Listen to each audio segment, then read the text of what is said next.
भोजन क्यों कहा जाता है?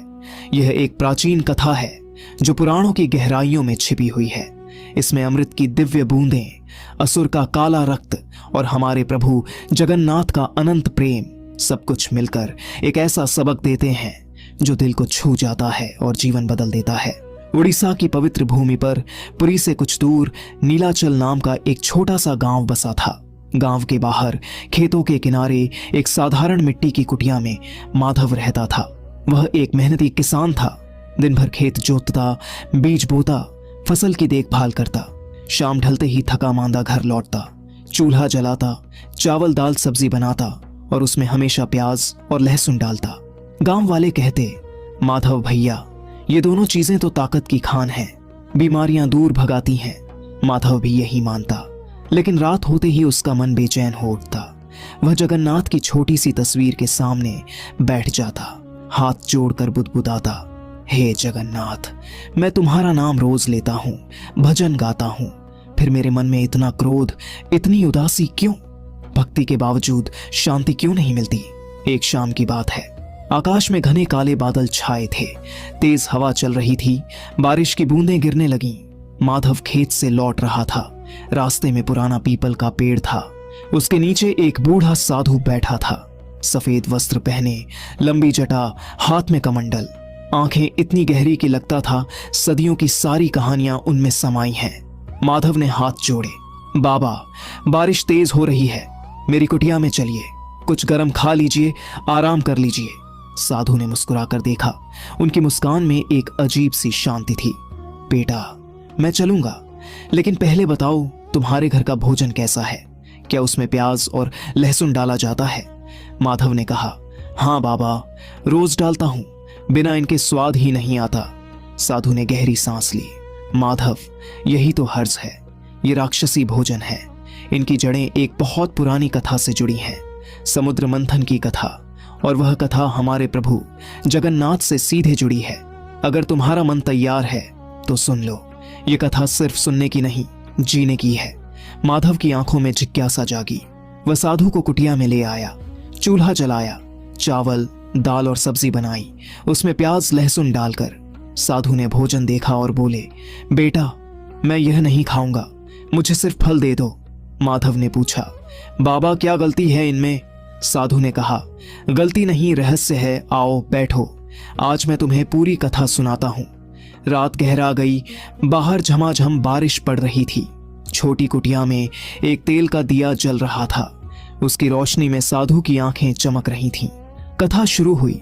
बहुत बहुत पहले की बात है। सृष्टि अभी नई नई थी।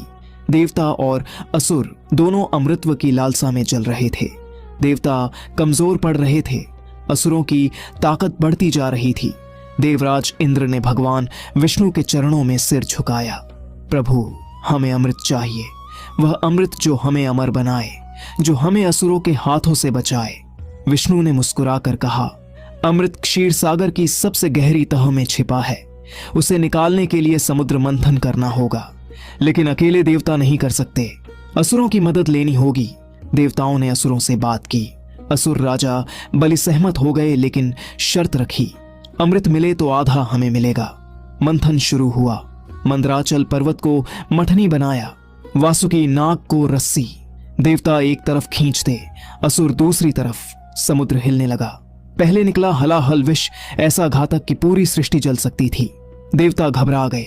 तब महादेव शिव आगे आए। उन्होंने विष को अपने कंठ में रोक लिया। कंठ नीला पड़ गया, इसलिए वे नीलकंठ कहलाए। मंथन जारी रहा। धीरे धीरे समुद्र से रत्न निकलने लगे।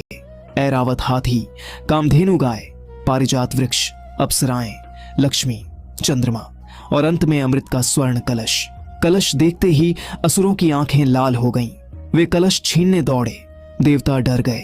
तब भगवान विष्णु ने मोहिनी का रूप धारण किया, एक ऐसी स्त्री जिसकी सुंदरता देखकर असुर पत्थर हो गए। मोहिनी ने कहा, मैं अमृत बांटूंगी, लेकिन देवता और असुर अलग अलग कतार में बैठे। असुर सहमत हो गए। मोहिनी ने चालाकी से पहले देवताओं को अमृत पिलाया। असुर इंतजार करते रहे, लेकिन एक असुर था, स्वरभानु। वह बहुत चालाक था। उसने देवताओं की कतार में छिपकर बैठ गया, रूप बदल लिया, मोहिनी ने उसे भी अमृत का एक घूंट दे दिया। जैसे ही स्वरभानु ने अमृत निगला, सूर्यदेव और चंद्रदेव ने उसे पहचान लिया। वे चिल्लाए, प्रभु यह असुर है। स्वरभानु। विष्णु ने तुरंत अपना सुदर्शन चक्र फेंका। चक्र घूमता हुआ स्वरभानु के पास पहुंचा। एक ही वार में उसका सिर धड़ से अलग हो गया, लेकिन तब तक अमृत उसके गले तक पहुंच चुका था, इसलिए सिर अमर हो गया। वह राहु बना, धड़ अलग गिरा। वह केतु बना। आज भी राहु और केतु सूर्य और चंद्र को ग्रहण में निगलने की कोशिश करते हैं, उसी पुरानी क्रोध की आग में। लेकिन जब सिर कटा तो स्वर भानु के रक्त की कुछ बूंदें अमृत के साथ मिलकर पृथ्वी पर गिरी। वे बूंदें जहां जहां गिरी वहां से 2 पौधे उगे, एक सफेद लहसुन, दूसरा लाल प्याज। अमृत के प्रभाव से इनमें औषधीय शक्ति आई, बीमारियां दूर करने की ताकत। लेकिन असुर के रक्त से तामसिक ऊर्जा आई, क्रोध, उत्तेजना, आलस्य